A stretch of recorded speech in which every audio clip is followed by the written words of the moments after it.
I was blown away when I found out that 3 years ago Diomande was playing for a semi-pro team in Florida in the US in front of 4 people and a fence. Nobody wanted him. He went on trial at Chelsea, Bournemouth, Rangers in Scotland, and some team in Greece, and all of them, one after another, let him go. None of them paid for him, and none of them signed him. Plus, Paris Saint-Germain practically had him locked down. Liverpool offered 100 million and they turned it down. And in Germany, his club says there isn't another player like him in the world.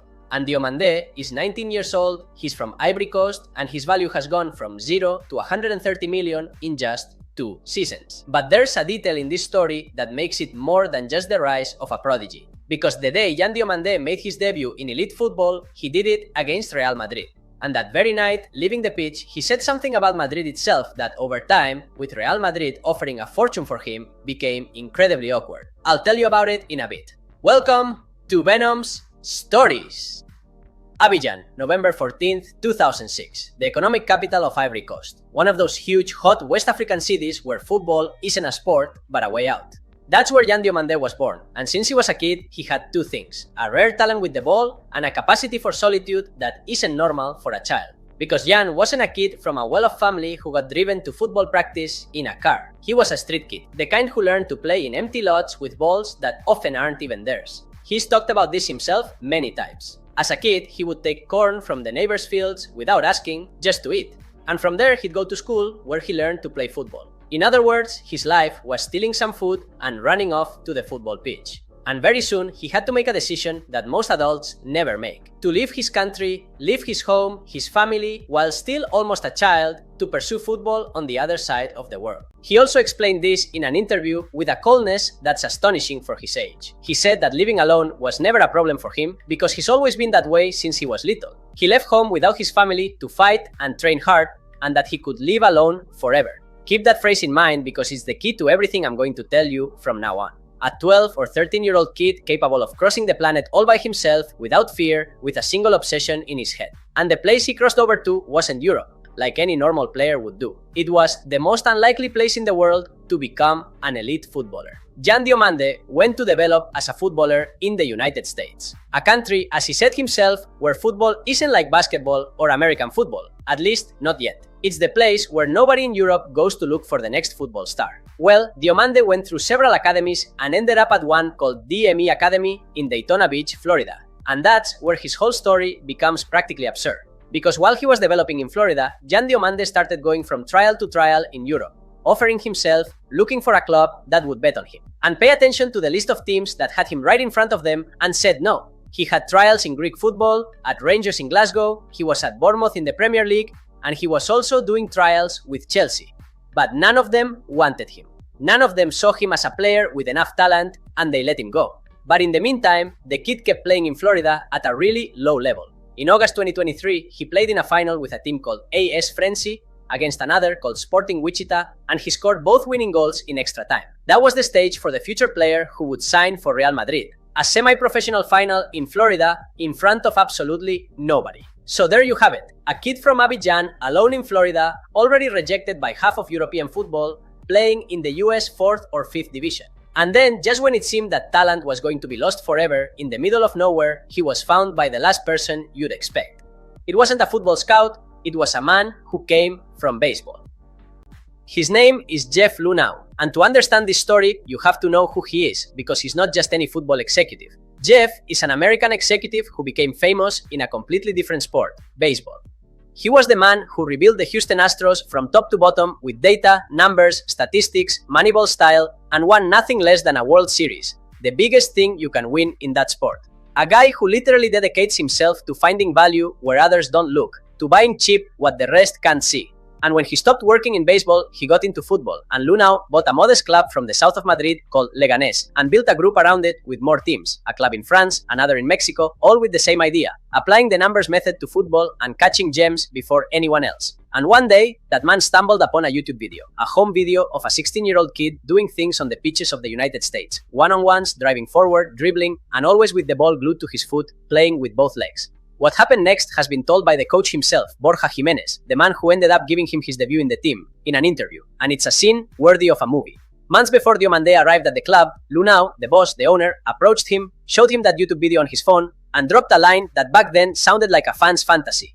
He said, "I think we have the new Messi." A baseball man who had learned just enough about football, who had just seen a YouTube video of a kid Chelsea had rejected, telling his coach in all seriousness that they had the new Messi on their hands.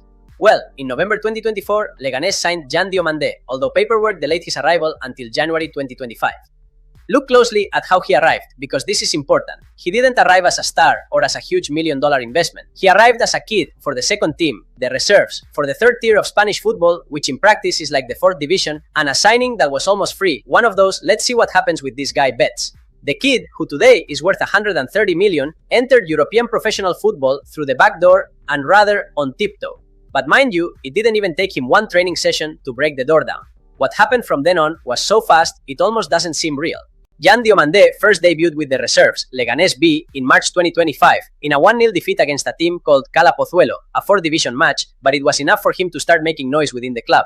Shortly after, Borja Jimenez, the coach of the Leganés first team I mentioned earlier, who was fighting to the death at that moment to avoid relegation to the 2nd division, set up a training match one day between the A team and the B team to make use of an international break. And there he saw, for the first time, live and up close, that kid who had just come up from the reserves. What he saw left him frozen. Diomande started bypassing the first team starters, seasoned professional players, as if they were training cones. He scored a goal, and Jimenez had to take him off at halftime of that simple little match, not because he was bad, but because he was afraid that one of the older players, humiliated and with their pride wounded, would tackle him and hurt him. And the coach said something in an interview that sums up that moment perfectly, that in his entire career he had never seen anything like it, because it was the first team players themselves, the veterans, who started asking the boss to bring that kid up to play with them.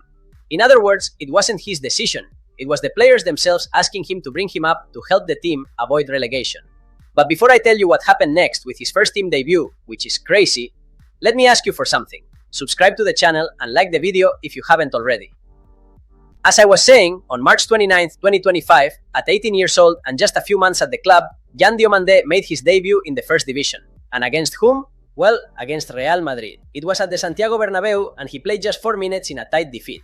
But there he was, the kid from Florida, the one who a year earlier was playing in the US 4th Division, stepping onto the Bernabéu pitch against one of the biggest teams in the world. The next day, El Chiringuito caught up with him. They asked him about the match and the refereeing, and Yan Diomandé, newly 18 and with nothing to lose at that point, didn't hold back at all. He said the referee's performance had been bad, that they had called a foul on Kylian Mbappé that wasn't, and a penalty that didn't exist in favor of Real Madrid. And he finished off with a phrase that today, a year and a half later, is worth pure gold. But it's Madrid, it's always like that with them. In other words, Diomandé publicly accused Real Madrid of always being favored by the referees. A twist of fate, right? Well, we'll get to that. The thing is, that Leganés side, with Diomandé appearing on and off, ended up relegated to the 2nd division. Yan only played 10 games with the first team, 542 minutes in which he recorded 2 goals and an assist. But it was enough for half of Europe, which a year earlier had left him stranded, to suddenly realize the mistake they had made. And here comes the second masterstroke. Because Leganés, that small club run by the baseball man, had done their homework.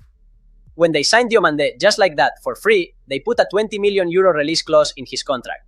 For a 4th division kid, 20 million seemed outrageous, an impossible figure that nobody would ever pay. But lo and behold, Leipzig paid it. In the summer of 2025, the German giant, the club of the multinational Red Bull, paid the 20 million clause and took Diomandé to the Bundesliga with a contract until 2030. For little Leganés, it equaled the most expensive sale in their entire history. They had bought a kid for next to nothing and sold him for 20 million in a matter of months. But the best and most important thing for this story is the detail Leganés put into that transfer, because it explains why today, at that club, they must be rubbing their hands together. They kept a percentage of Diomandé's next sale, 10% according to published reports. In other words, if Real Madrid pays 130 million for him, Leganés could get 13 million euros for a kid they signed not long ago, practically for free. But what happened in Germany was even more incredible, because there, Yan, far from fading away, made the snowball even bigger. At Leipzig, Diomandé didn't behave like a prospect you have to be patient with. He was a bombshell from day one. In his first full season in the Bundesliga, one of the best leagues on the planet, at just 19 years old, he recorded 12 goals and 8 assists, and 13 goals counting all competitions. Numbers of an established star, not a rookie. So much so that he was voted Rookie of the Year for the entire Bundesliga and helped Leipzig qualify for the Champions League. But the goals aren't even the most impressive part. The most impressive thing is how he plays, and there's a stat that makes it clear. Yan Diomandé was the player who attempted the most dribbles in the entire Bundesliga, in the whole league. Nobody took on opponents more than him. And he also led the league in duels contested and duels won. So, not only is he the one who tries the most, he's the one who succeeds the most. That's his weapon, and it's the kind that breaks games open and also sells tickets. A right-footed winger who plays equally well on both flanks with brutal top speed, tremendous explosiveness off the mark, and a handling of both feet that means defenders never know which way he's going to dart. Fast, direct, unpredictable, impossible to defend in one-on-ones. And with something that can't be taught. The intelligence to make the right decision in the final yards, to know when to dribble and when to release the ball. In Germany, they describe him as the most talented player to come through the Bundesliga since Erling Haaland, who came from the very same Red Bull factory, albeit at Salzburg, before becoming the goal machine he is today. And in Spain, because of his boldness, his age, and his confidence with the ball, some people compare him directly to Lamine Yamal. Those are huge comparisons, maybe too huge, but the numbers and the feelings invite them. And with that calling card, Yan Diomandé only needed one last stage to make the definitive leap, to go from being the sensation of the Bundesliga to being a global object of desire, fought over by the richest clubs on the planet. And that stage, the biggest of all, came this very summer.